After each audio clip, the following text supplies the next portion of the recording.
வாழ்க்கையில வெற்றி பெறுகிறார்கள்.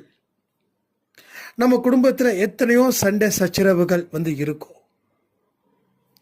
விட்டு கொடுத்து போகும்போது நாம கெட்டு போவதில்லைன்னு ஒரு வார்த்தை, அந்த வார்த்தை ஞாபகத்துக்கு வருது.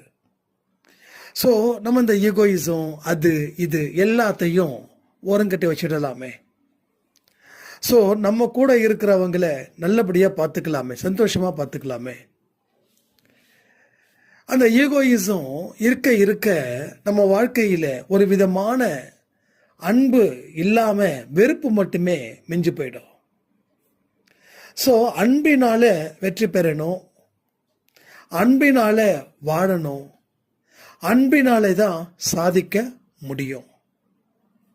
ஸோ அந்த அன்பு அப்படின்ற ஒன்று இருந்துருச்சுன்னா உங்களுக்கு கோபம் அப்படின்றது வராது.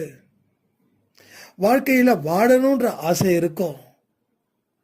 ஸோ கடவுள் என்னைக்கும் நம்ம கூடவே இருக்கக்கூடிய ஒரு நம்பிக்கையும் இருக்கும். மனசில் அமைதி இருக்கிற வரைக்கும் ஒரு தெளிவு கிடைக்கும். மனசில் நிறைய பேருக்கு அமைதி இல்லை. ஸோ திறமையானவர்கள் கூட தோற்பதற்கு அது ஒரு காரணமாக அமைஞ்சிடுது. நீங்கள் எல்லாருமே திறமையானவர்கள், ஆனால் நம்ம தோற்று போகிறோம் அப்படின்னா மனசில் ஏற்பட்ட குழப்பம், மனசில் ஏற்பட்ட காயம். ஸோ மற்றவங்களுக்கு இல்லாத வழி